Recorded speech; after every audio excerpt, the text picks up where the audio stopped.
So I'm going to be sharing my story, which hopefully will be a motivation to you, and hopefully give you some tips as well about overcoming challenges and just making the best out of any opportunity you have as well. I guess, as Lino mentioned, the tailwind, right?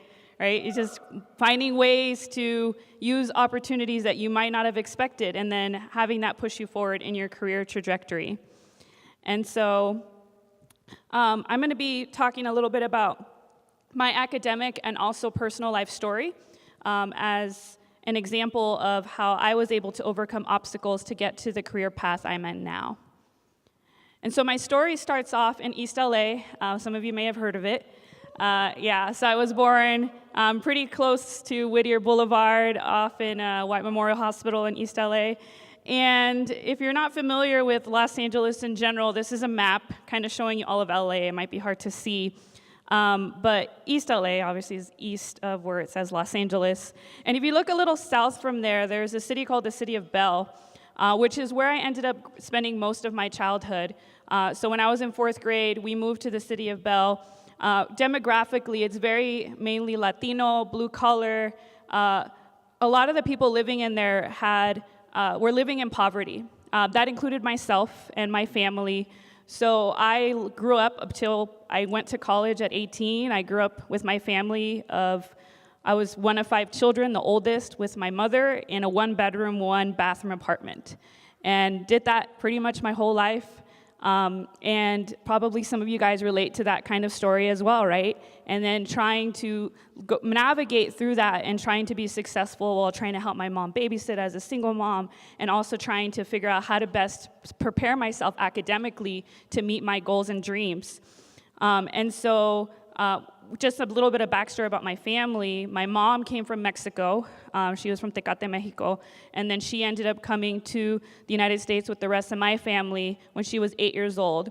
So in that way, she kind of knew the American system, the American way, and the value of an education, which I was very thankful for. Unfortunately, though, my mom never graduated from high school. My grandmother never passed 3rd grade. So educationally, I'm sure many of you relate, your parents can't always help you with your work that you need to do, and being able to have to just figure it out yourself, which can be really hard. Another obstacle that I faced as well was attending a high school in the City of Bell that had over 4,000 students in a very small school. When I first started, there was over 1,000 freshmen. When I graduated, half of them had dropped out. And that just, is common trend sometimes, depending on the population and where you live. And not only that, it was some other challenges I had was, we had not ideal student-to-teacher ratios. We didn't have a vigorous education a lot of the time. Didn't have really good scientific equipment because of budget cuts and things like that. It's hard to spread the money, and it comes short, right? And so making the best out of what I had and trying to be successful. Thankfully, I was able to get good grades, graduated with a 3.9 GPA, was able to get into my dream college, UCLA. But when I got there, it was still really difficult. I felt the first time I got in there, I realized I didn't have the educational background that my peers did. I went into my first chemistry class, I remember the first week of college, and thought, wow, I don't know what they're talking about. This is foreign language. I don't even know what a significant figure, how valence electrons work. And I took honors chemistry, and I had lack of preparation in that. And I remember having to drop out immediately of that class and think, man, I'm gonna have to spend my Christmas break and study this on my own and take matters in my own hand, my education in my own hands, to be sure I can take this course. And as I first started college, which some of you guys might have experienced, it's difficult. You have to learn study skills. You gotta work with study groups. You have to learn how to read and how to manage your time. And my lack of also preparation made it very difficult for me to figure out how to manage all of that. And so when I first started undergraduate at UCLA, my first year, I had almost all C's, some C minuses, thankfully no D's.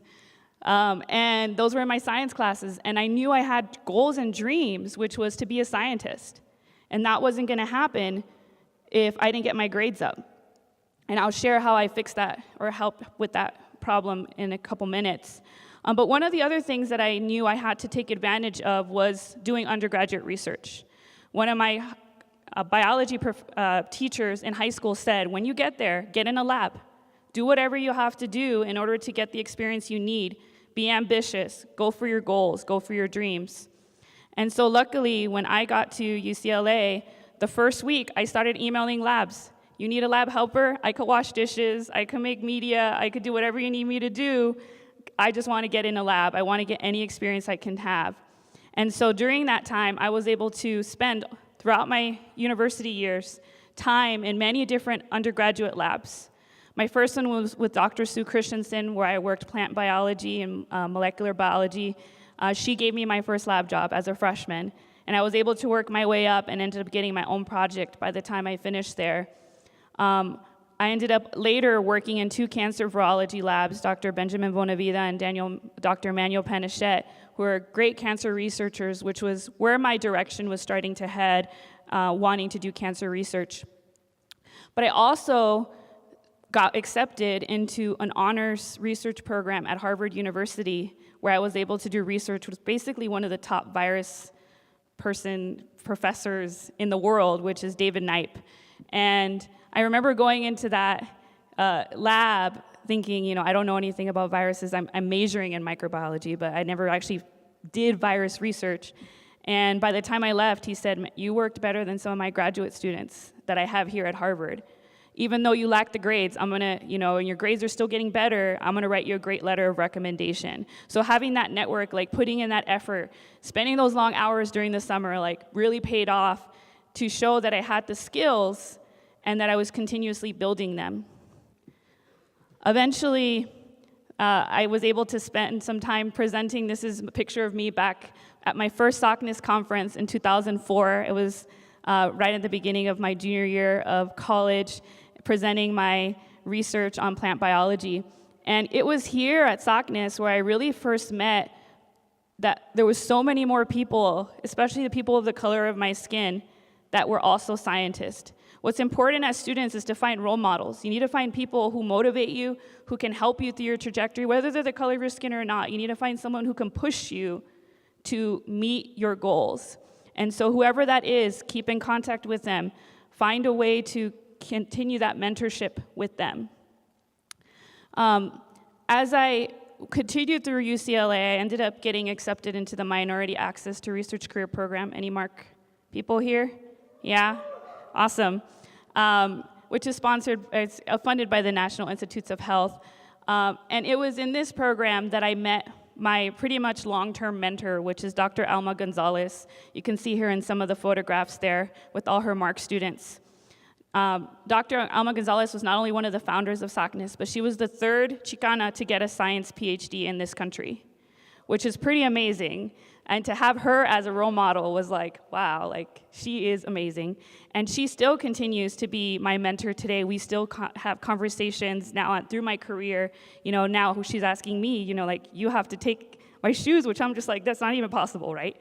But I think about that, and I think about Alma and, how these mentors, they help you to get through your trajectory, to get to your dreams. She was the one who taught me how to walk and talk and think like a scientist. She's been an inspiration and role model, and I'm sure you have those people too. And if you don't, find somebody. SOCNIS is full of them. There are many people here who can be your role models. Not only that, but part of what gave me that tailwind, right, was being surrounded by people who have similar goals and passions. Being part of the MARC program put me in a round of people from similar circumstances, similar backgrounds, maybe had similar obstacles, and they push you. They say, hey, let's study together. Hey, I'm having these issues too of trying to balance work to provide for my family who's still living in poverty, but also I need to get this education because I'm also going to get stuck in this same system unless I get out of it, right? And so being able to support each other, these people are they're my friends still today, and actually a couple of them are my best friends, to this day. And I still talk to them on the phone all the time, and we talk about our careers, we talk about our personal life, and that's the type of community you need. You need to find friends and people that are going to be able to push you academically. And that actually happened. By the time I ended up getting to graduation, graduated with my bachelor's in microbiology, immunology, and molecular genetics. This is pictures with me and my family, who were big support as well. I started off with C's. By the time I got to like my sophomore year, it was a little bit of C's and B's. And then junior year, B's, maybe speckled with an A or two. And then by the time I got to senior year, it was all A's, which was, I was able to learn and grow. But I graduated with a 3.0, which is actually pretty low if you want to go into a PhD program right away. You know, most people are like 3.5s or something like that or above. But I knew I wanted to go to a PhD program. And so I applied. I applied to a bunch of places. I applied to 10 places. And then I was left with another obstacle. I ended up getting interviews of those 10 places to 2 of them, one being the University of Washington. And when I got interviewed, everything went well, but they kind of went back to, what about your grades? We're kind of concerned, can you pass graduate school work? Your research is great, right? You have a 3.0, yes, you progressed, but we need to know more, right? So I was actually waitlisted, to be completely honest, within the first interview round, and then they finally accepted me. So as I'm going to graduate school, I'm thinking, I do great science, but you're also starting to feel that imposter syndrome of, but should I be here? They took a chance on me. What if I don't make it? Can I survive graduate school? I know I have science skills, but I'm still kind of left with this feeling like, can I make it? And I knew, again, leaving UCLA to UW, I needed community. I needed people, again, alongside of me to help support me through that process so I can make it. And I found it through my SOCNIS chapter. At the end of my first year of graduate school, I was helping one of the founders of the University of Washington SOCNIS chapter. And through that process, I found community and lifelong friendships. I was able to help eventually to be treasurer, secretary, vice president, president of the SOCNIS chapter throughout my 5 years of graduate school. And again, they motivated me to succeed. They pushed me. We had late night sessions, pumpkin carvings, just overall fun, but also a lot of mentoring and making sure to push each other through that. So again, find that community, find mentors, but also peers who can push you, who can motivate you to succeed. So in 2011, I ended up graduating with my PhD in microbiology from University of Washington, which is one of the top 10 microbiology programs in the nation. And I was able to publish 2 first author papers studying how viruses cause cancer. Through that process, not only was I doing well publication-wise, but I was actually awarded the top graduate student award when I graduated for my work, which was pretty much like from imposter syndrome to like the top student. It's like unbelievable. Like you just don't think it's possible, but it is. Again, a lot of hard work and making sure that you set some goals and find a network and community to support you. As I moved on from graduate school, I was actually hired a month later as an assistant professor at Northwest University, which is a college in Kirkland. It's a pretty small college. It's about 12,000 traditional undergraduate students. The biology program had just started. It was newly launched. My first year there was the first year they even graduated a biology class. So I taught like a lot of the upper divisions to get them to graduate. 1 of 5 science faculty. I'm the only female. And so another kind of, trying to, make sure that I equip myself with the skills that I need to be a great professor, from lecturer to researcher to mentor. And then this year, I got granted tenure and promotion to associate professor. So yes, thank you very much. And now I'm, focusing more on, helping mentor the next generation of scientists as well. Part of my job is a lot of teaching, which is true in an undergraduate college. But I persevered and I said, you know what, it doesn't matter if we're a small college. We're going to do cutting-edge research. And so I was able to secure funds, get funds from university, funds from private grants, and got myself a biosafety level 2 lab. And I do research on how herpes viruses cause cancer by altering metabolism. Got my first research grant in 2015 These are students from each of the different years. 2 of them are here today. You can say hi. I'm going to embarrass you. They're right there in that middle table. And, now I'm able to live that dream of not only being a professor, but also mentoring the next generation of students. But when you think about everything I had to do to get here, what's important, you have to set life goals, right? And I really like this picture because it illustrates, it's not just instantaneous. You have to set a goal, make a plan. I can't read it from here. Get to work, stay to it, and reach your goal. And so when you really have to decide, and I tell this to my students all the time, like, what's important in life? What are your goals? Personally, and my family might be part of it, career. There's only so much time in a day, 24 hours in a day. You can't do everything. You can't have a full-time job and be a full-time student and have family obligations and try and network and do everything. You have to decide, what are the things that are important to me? And then manage your time based on that, and realize that sometimes they might be important, but you might need to spend more time on something that's pressing now so that you can be able to spend time on other things that are also important to you. And so part of that for me was, 1, I had to be able to do great science.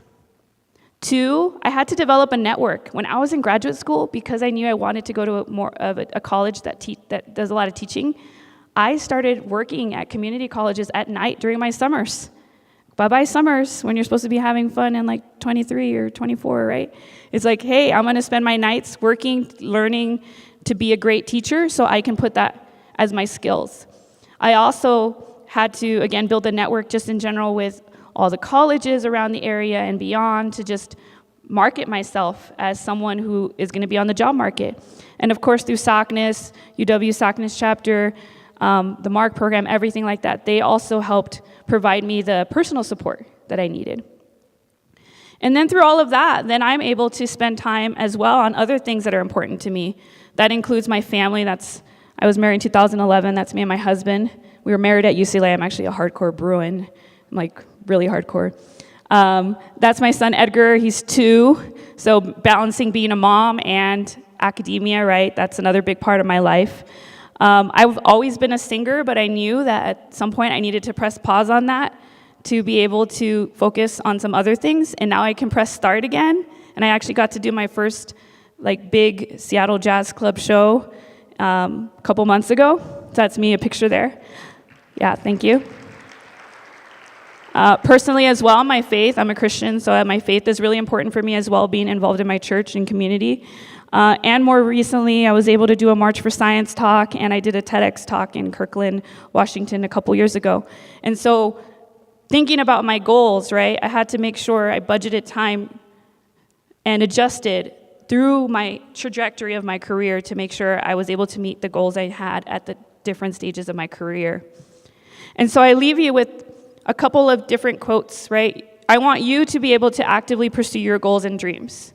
And you have to think about it. It's going to be hard work, right? Nothing really just comes up. And if you do get opportunities, take advantage of them, right? Don't wait for an opportunity, but create it, right? Your only limit is you. Winners are not people who never fail, because I definitely failed, but I just never quit, right? So just never quit on your dreams. There's not an elevator to success. You have to take the stairs. You got to put in the work. You have to set some goals. Make it a priority while you're here. Think about what you want to do. Set some goals. Make a plan. Build that network, right? There's plenty of people here for that. And pursue your dreams. Don't give up. Thank you.